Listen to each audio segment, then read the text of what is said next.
Hi, my name is Scott with Garner Holt Education Through Imagination, and welcome to part 2 of our video series for the Songbird Electronics Kit. If you followed along with the last video, everything should be up and running, but sometimes things don't go quite right. Not to worry, this troubleshooting guide should get you up and running. Most of the issues you face will be noticeable right at startup, so remember to take note of what's happening, but disconnect power as soon as possible to avoid causing any damage to your components. If you're having any issues with sound, be sure to check the connections on your speakers and ensure that the volume is all the way up. Also remember that you should see a light on the audio board indicating that audio is playing. If this light is off, there may be an issue with your sound files. If you suspect that there's an issue with sound files, or if they are not playing in correct order, take the audio SD card out, after unplugging your board of course, and open it in your computer. Remember that audio files must be in the MP3 format and must be copied to the card in the order of your tracks. Ambient first, main audio second. If these are playing out of order, just take the files off the card and recopy them in the correct order.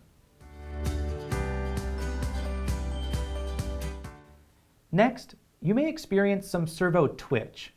If some or all of your servos are strangely twitching, it could be that you need to move the power selection jumpers over. Remember to move them so they are connecting VS and SV in. The reason this happens is because the default selection forces all of your servos to share 1 amp of current. If you have 6 like I do here, this is not enough power to go around, and the servos will twitch as a result.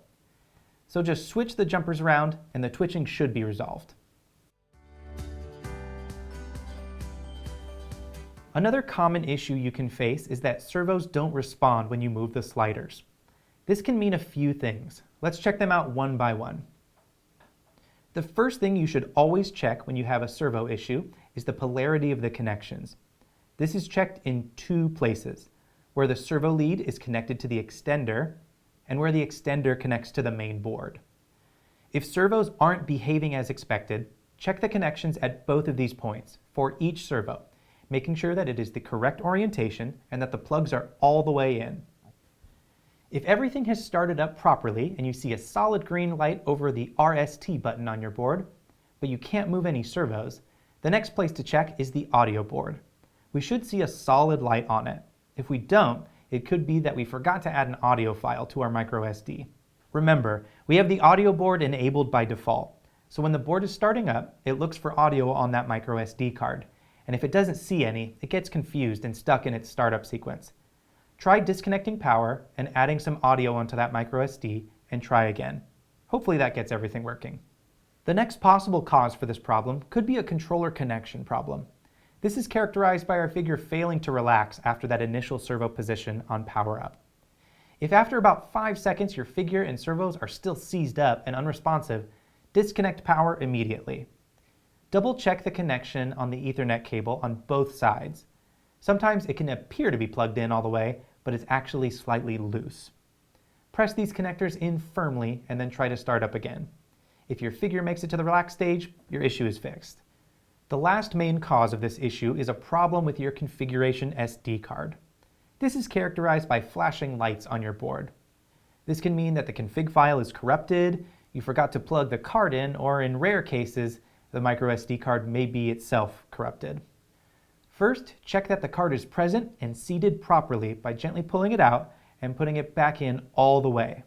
Remember to only do this when the power to the board is off. If this doesn't solve the flashing lights issue, it's time to take a look at the config file. It can be very difficult to determine if you add an extra period somewhere or maybe hit enter creating a new line. So usually, I'll go to my config file backup and carefully put in all my information again from scratch. Also, remember that any tampering with the track 1 file can potentially cause these issues. So make sure never to open or delete this file, and saving the original as a backup is always a good idea.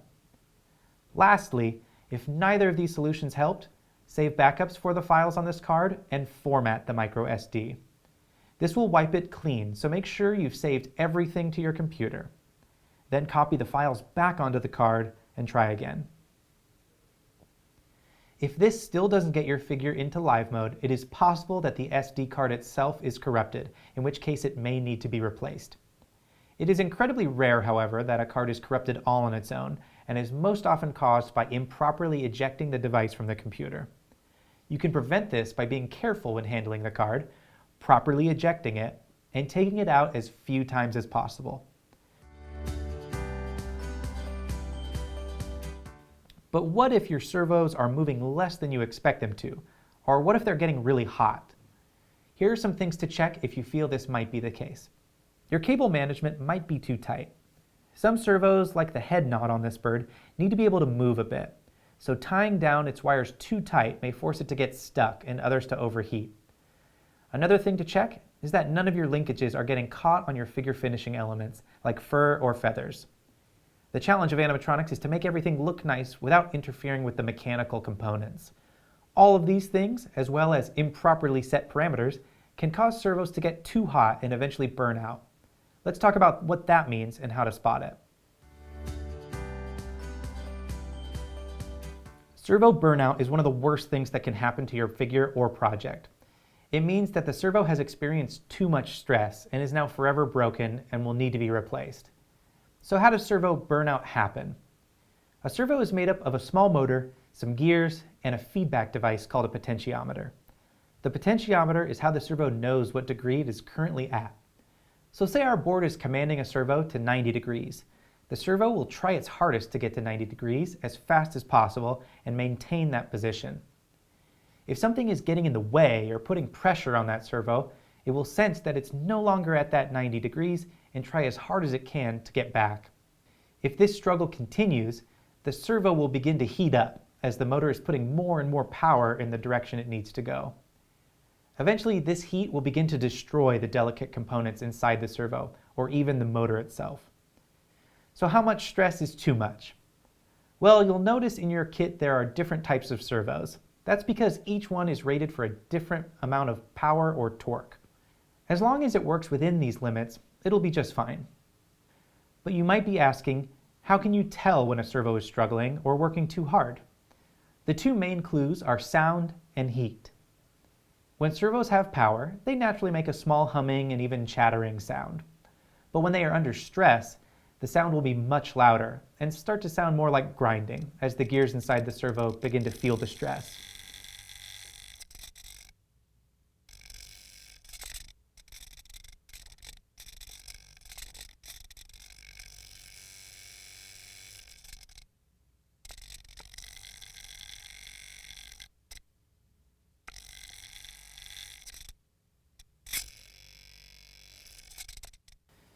Some of the servos in your figure have plastic gears, and when under heavy stress, the teeth can begin to wear away on those gears, making the servo fail.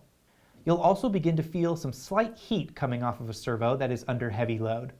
Sometimes a small bit of heat is okay, but if you can easily tell that it's hot, it's time to disconnect power and find out what's going on. So how do we avoid servo burnout? First, make sure that servos have a clear path to move and that nothing is snagging on the servo horn or linkages.